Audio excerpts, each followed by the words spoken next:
members of the Management Society, friends, and invited members, I greet you in my native tongue, Talofa. Thank you. I am Brother Scanlan, and I'm an assistant professor in the Department of Psychology here at BYU, Hawaii.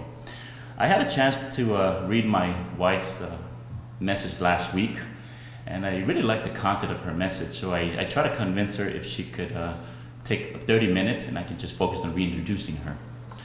Well, that didn't work out, so we compromised, so I'll be giving you about 10 minutes of my leadership story today. Now, there's a phenomenon in the psychology called inattentional blindness. And what this inattentional blindness is our inability or our failure to recognize objects or changes in our environment if our attention is focused elsewhere.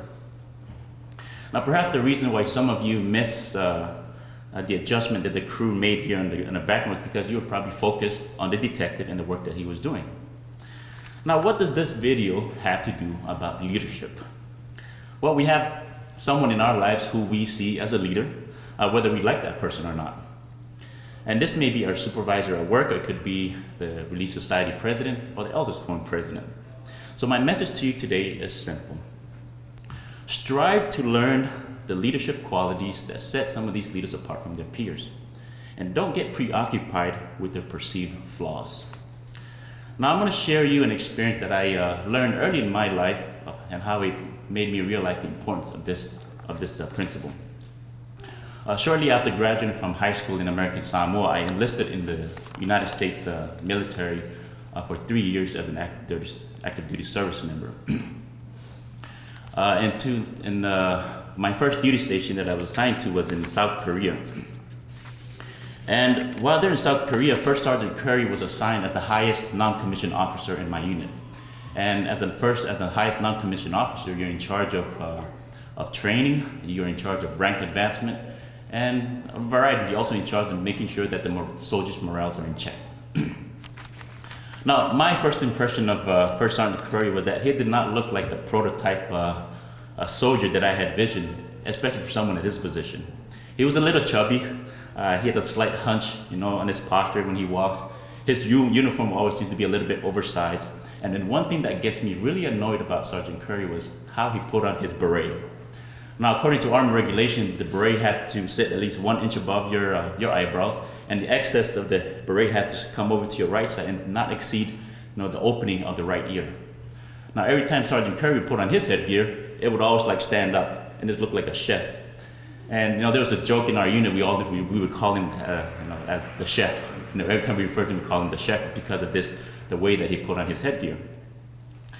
Now, because I was so caught up in some of these perceived flaws that I had of Sergeant Curry, I failed to notice something that I wish I had noticed earlier about this great leader. What was unusual about First Sergeant Curry was that in all my 3 years in active duty and also 1 year in active reserve, he was the only soldier, well, besides me, of course, whom I have never heard a single profanity slip from his mouth. I was curious about this unique behavior because, my assumption of what it takes to be a tough-minded, mission-oriented leader in the Army had been challenged. And one of my assumptions was, belief was revolved around this belief that swearing was just a normal reaction, to the chaos of war. And that soldiers, this is one of their coping mechanisms to help them get through the stress to be able to focus on the job. Now, I wanted to learn more about why First Sergeant Curry had such a strong commitment from abstaining from vulgar language. Well, my answer came one evening as we were about to break the day, close the end of day formation. First Sergeant Curry explained the reason why for his decision not to swear, and it was inspiring. First Sergeant Curry believed in the power of effective communication and its potential in motivating soldiers. Swearing at least in his belief, swearing did not serve any real purpose other than convoluting our message. And I took this message to heart because Sergeant Curry was a living proof of a leadership quality that I was striving to cultivate, at least early in my career in the military. Now, I share this experience because had I been preoccupied with some of the perceived flaws that I had about First Sergeant Curry, I would have missed an invaluable opportunity to learn about this unique leadership quality that has set him apart from his peers? Well, obviously, he has spent a significant portion of his life cultivating this leadership quality, and it paid off. Now, if you're thinking to yourself, well, there's nothing much to behold about my leaders, at least my boss or in the leadership department and where I work. But if you think about this concept of inattentional blindness, learning to observe and be curious about leadership qualities in others, in our immediate supervisors or the department leadership, can be hard if our attention is focused on their perceived flaws. As a result, we miss opportunities that could have shaped our ideals of what leadership quality we hope to cultivate. So with that, I'd like to turn time over now to my wife, and she'll be sharing more about some of the leadership quality that I've also learned from her as we've been doing in the last 8 years of our marriage. So please, I'd like to welcome you to my wife.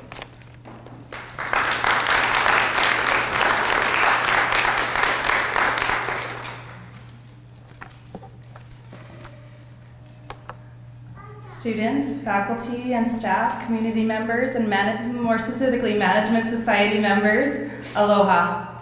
Aloha. I'm excited and grateful to be with you today.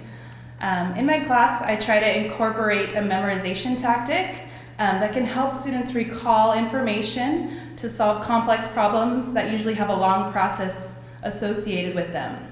I usually do this by using an acronym, similar words, or even a song.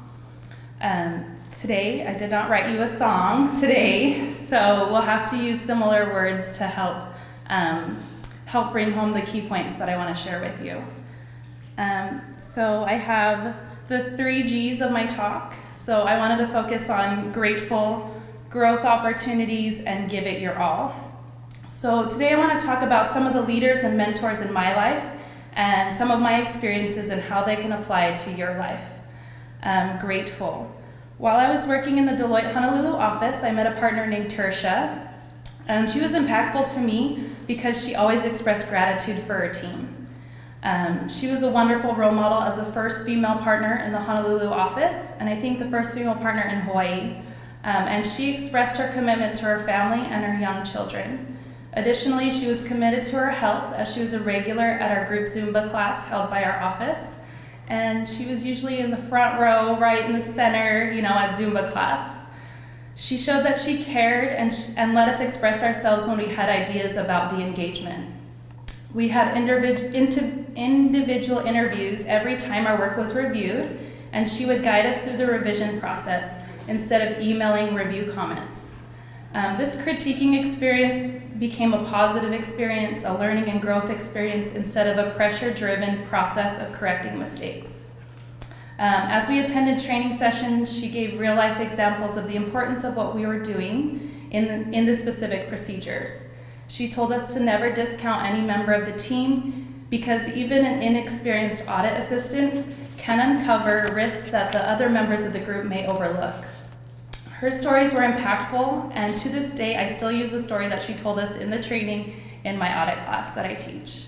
Again, every time we met, the first thing that Tertia would say would be words of gratitude for the work that we put in. Elder Joseph B. Worthland said, live in thanksgiving daily.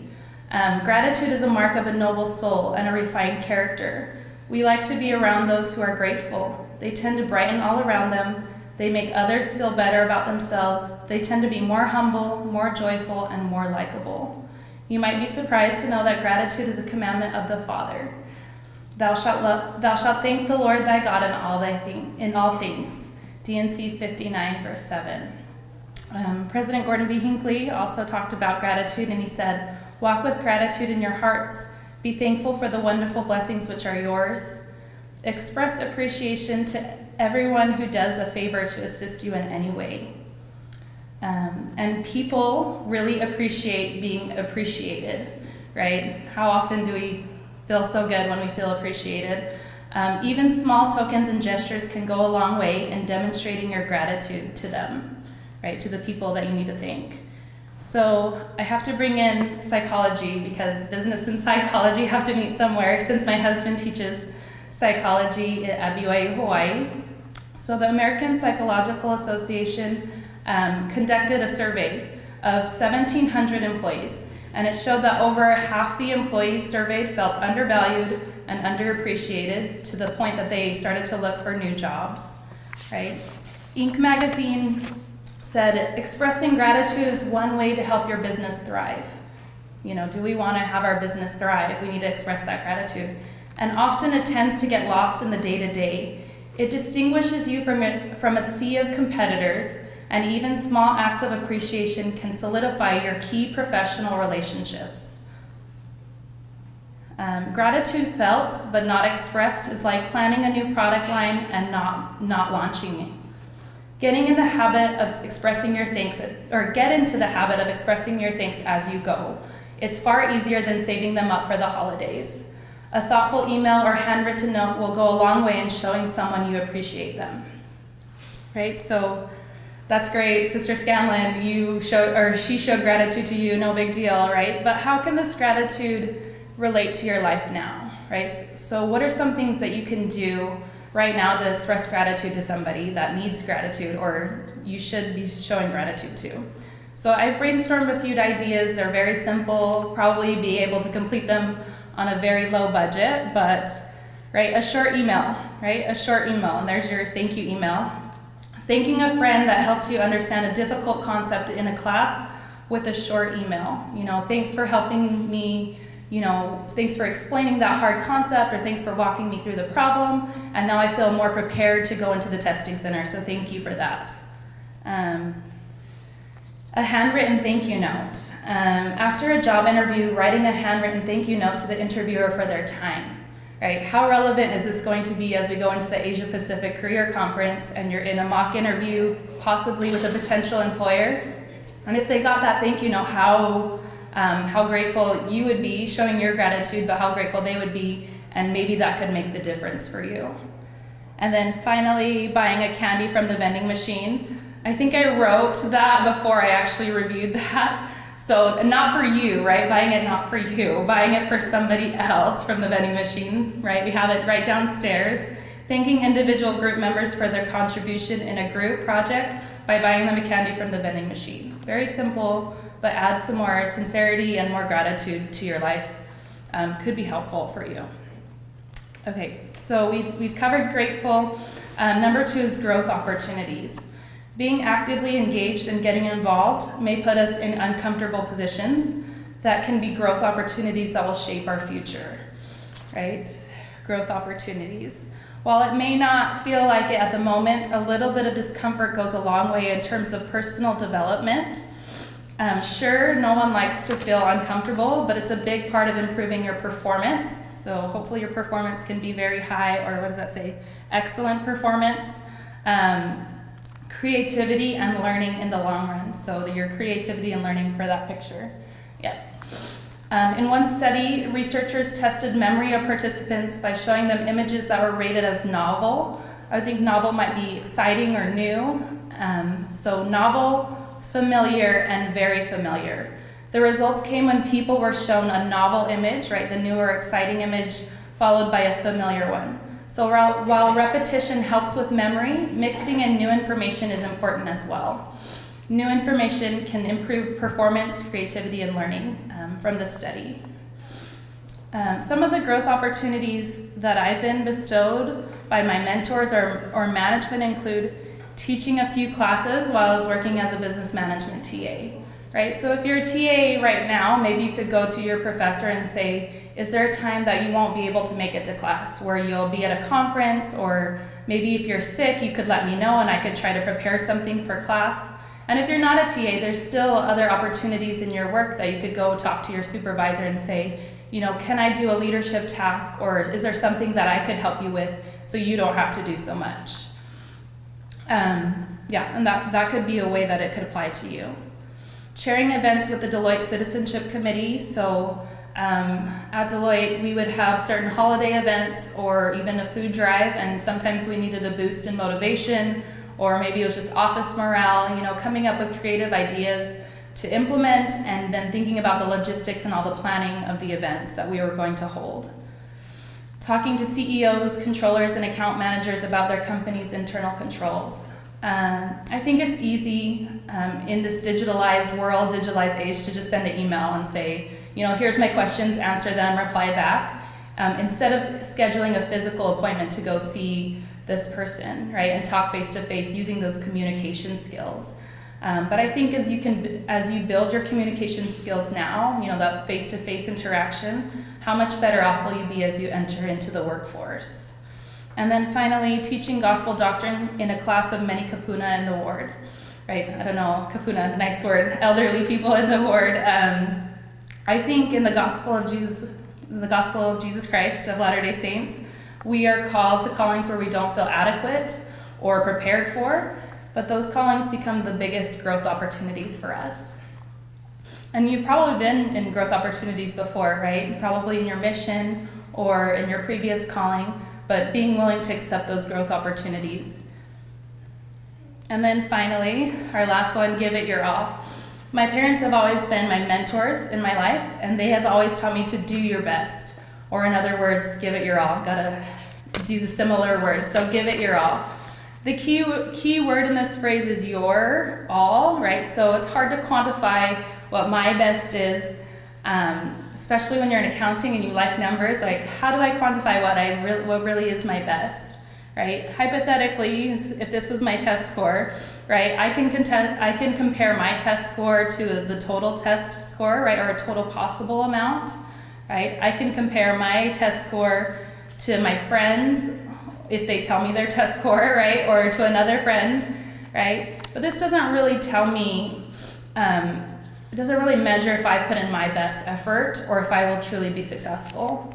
I think the best measurement would be to look to the true source of perfection, and that would be our Savior, Jesus Christ, and then we can stop comparing ourselves to our classmates, to our colleagues. And Elder Choi of the 70s said, don't look around, look up. Elder Choi of the 70s said, my father taught me that the gospel has been restored and it is perfect, but members are not yet, neither himself nor me. He firmly said, don't lose your faith because of the people around you, but build a strong relationship with Jesus Christ. Don't look around, look up. Right, and so that was the main point of his message, don't look around, look up. Look up to Jesus Christ. The wise advice of my father strengthens my faith whenever I face challenges in life. He taught me how to apply the teachings of Christ, as in the words, look unto me in every thought, doubt not, fear not. Right, advice from his father, look unto me in every, and then the scripture, look unto me in every thought, doubt not, fear not. And so I think we can't use the standard of the world to judge our best effort. So some internet searches about why comparing yourself might not be the best way. So maybe we think that the other person's prettier or kinder, and then they think that we're smarter or funnier, right? But is that really positive, or is this going to be beneficial to start comparing ourselves when we can both be awesome together, right? Or maybe we think that we're both fruit, right? And so we should be able to compare each other, but you realize that it's an apple and an orange. Each has unique properties, each has different nutritional value, and so it's not really a good comparison. And then finally, maybe you think you're the single one and the couples have it all figured out, or the staircase have all figured it out, and maybe that's not a true mark of your value or your potential. And so if we can stop measuring ourselves to others. Elder Marvin J. Aston said, we also tend to evaluate ourselves on the basis of physical outward appearance, their good looks, their social status, their family pedigrees, their degrees, or their economic situations. The Lord, however, has a different standard by which he measures a person. When it came time to choose a king to replace King Saul, the Lord gave this criteria to his prophet Samuel. Look not on his countenance or on the height of his stature, for the Lord seeth not as man seeth. For man looketh on the outward appearance, but the Lord looketh on the heart. 1 Samuel 16:7. And so when the Lord measures an individual, he doesn't take a tape measure around the person's head to determine his mental capacity, nor his chest to determine his manliness, but he measures the heart as an indicator of the person's capacity and potential to bless others. Right, so he measures our heart based as an indicator of the person's capacity and potential to bless others. And there is some psychology behind comparing ourselves to others, right? So there's 3 reasons why social comparisons is wrong. Others' so-called perfection is an illusion. The glorious vacations, the enviable professional development, professional accomplishments, the perfect children and spouses we see on our friends' Facebook pages are just one sliver of their real lives. It's the truth, but not the whole truth, and nothing but the truth. A friend may proudly announce the publication of their new novel, but conceal their 12 rejections their manuscript received before being published. So this so-called perfection, these deviled egg chicks, right? And so I brought in a real life example of me and my mom making deviled egg chicks. So maybe they had tried 12 different times to make these perfection egg chicks, or maybe I only tried 1 time, but maybe this perfection really isn't an illusion, right? Or if we think about Instagram versus reality, will our salads really look like that? Or our workouts really look like that? Will we just barely sweat and look gorgeous our whole time we're working out? So other so-called perfection could be an illusion or is an illusion. Number 2, the reason life isn't fair. Some are born with more advantages than others, a perfectly symmetrical face. So I guess Beyonce must have a perfectly symmetrical face. Rapid fire metabolism, wealthy parents. Yet when we compare ourselves unfavorably to others, we often beat ourselves up for not trying hard enough. And then the last one was comparisons turn friends and allies into rivals. In a perfect world, we would celebrate and genuinely enjoy the joys of accomplishments of others. Yet if we use others as a benchmark to evaluate ourselves, the creeping twinge of jealousy may undermine our ability to truly cherish the good things that come to others, right? So we start feeling jealous, or we aren't good enough, and then we could turn our friends and allies into rivals that way. So we've talked about your all, right, and how we shouldn't compare our all to others. Give it. So, right, what is this vague it? What is it? I think my parents were probably wise in not giving me specifics. They didn't tell me what major to pursue, what career to take. But it for me has kind of been these main priorities: the gospel, family, school, work, eventually work when I got into work, and then sports.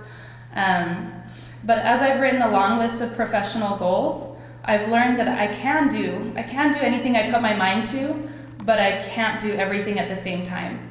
When I try to do everything, right, all of my professional goals at the same time, there's too much stress, there's not enough resources or time to complete all these things. So my husband and I have tried to support each other through our professional goals. We've taken turns to achieve them. I started with my bachelor's at BYU Hawaii, and then I started focusing on my CPA license, and then Brother Scanlan focused on his master's. I focused on my master's, and then eventually his PhD, which he finished not last month, it was December. Maybe I wrote that in January. So he just finished his PhD. Setting goals and putting our mind to them are important, but we must choose what's the most important to us.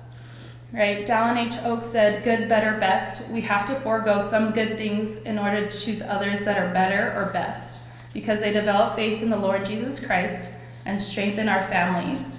As we consider various choices, we should remember that it's not enough that something is good. Other choices are better, and still others are best.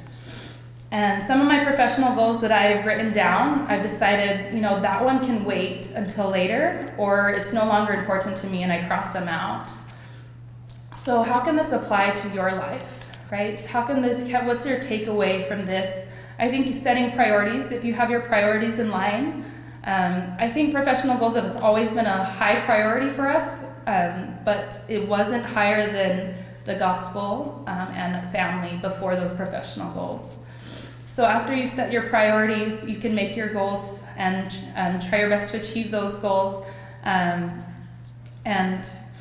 the main takeaway, your priorities, and then shape your goals that way and choose the good, better, best. In conclusion, it's important to be grateful, right? To the people around you in your environment, to seek out those growth opportunities, and then to give it your all. Thank you.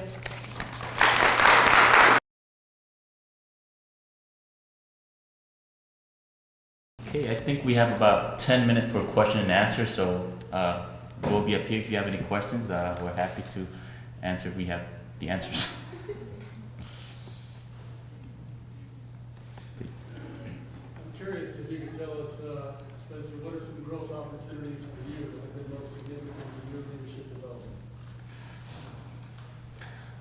Thank you.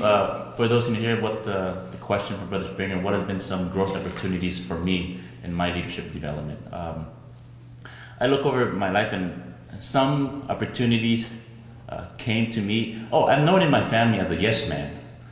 So when people would ask me, Spencer, you should run for the president for the Salmon Club, and I just couldn't say no, so I said yes, and that was a growth opportunity for me. Spencer, you should go to grad school, and I think to myself, well, maybe I should. And so for me, also being open to that had allowed me a lot of opportunity to grow. Even in the military, one of the training that I attended was called Air Assault School, and this is it's a rigorous training. It takes a toll on you mentally and physically. And for me, I thought I couldn't. I don't have the physical ability to be able to complete that. But because I said yes to my commanders, and I went into it and I did it, and for some reason I passed. And so that has also showed me what my capacity is for growth. So again, it's been an opportunity also. For me, with my style, being a yes man has brought a lot of opportunities for me too. We have a lot of students here who are married and have children, and so a lot of times I see them passing the baby like in football between classes. You have a dual career, 3 children. How do you get it done? What's your secret for being successful? Because it's not easy. The secret is grandma and grandpa. Grandma. Yeah, we're fortunate that my Tiala's parents, they live here in Laie. I mean, they live just about 3 blocks from where we live. So that really helped. And your parents. Oh, and my parents. My mom retired so she can fly here. She retired from the airline so she can fly here anytime and help watch the kids. But yes, that has been a question that we always try to address when we have our schedule with conflict, especially when we're both teaching. Of course, we would have a babysitter as a backup plan. That we plan D. So grandma, my brothers, cousins, and then plan D. So always having a plan about how we could help with childcare. Did you always plan to be teachers, to become teachers?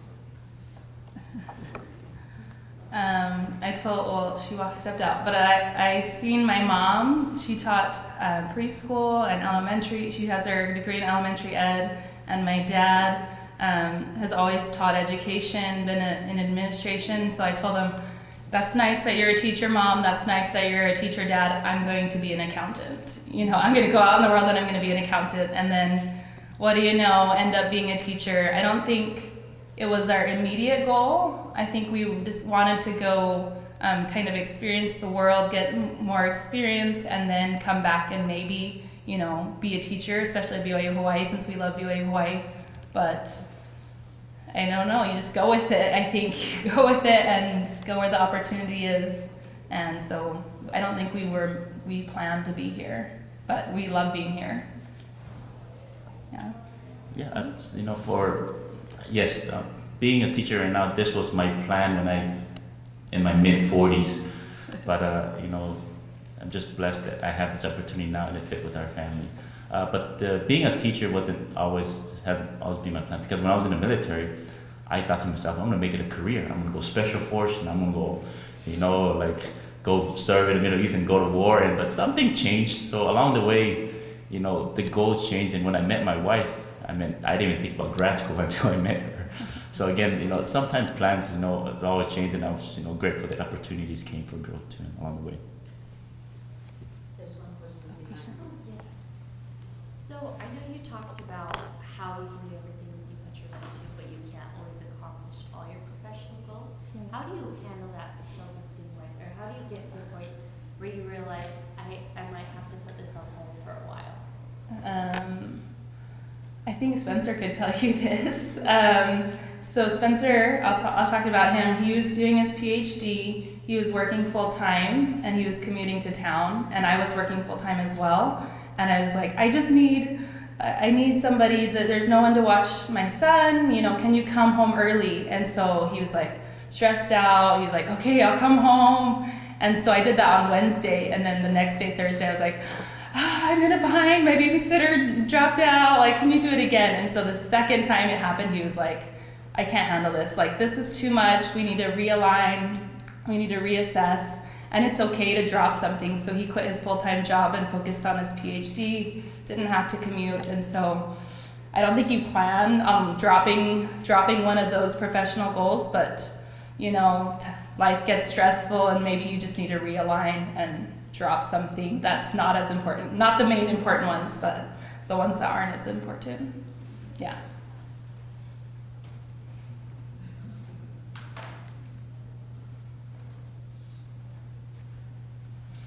Is it Jen?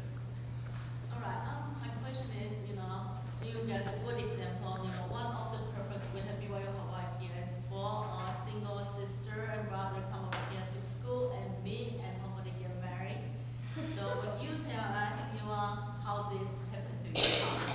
How did this happen to us? Do you want her version or my version?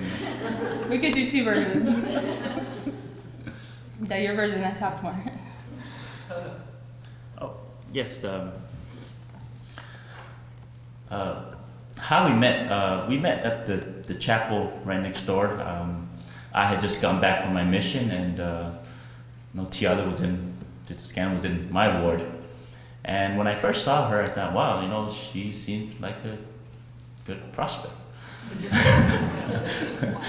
So at the time, fortunately, I was working as the executive secretary, so I had access to how to get a hold of people. So that became an excuse for me to get a hold of her. And any activity, I would send her a reminder just to initiate a conversation. And whether it was cleaning up the chapel or you're giving a talk, you're giving a prayer.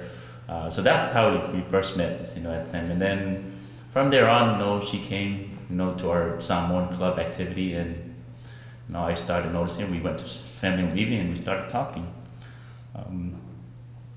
But one thing that I appreciate about Tiale was when I went to their home, I felt that it was a gospel-centered home, and that made me realize how important it is for me to have someone who loves the Lord, put the Lord first, and I think everything else will fall in place. And I think because of that, when we put the Lord first, everything in our career and our family, fell in place.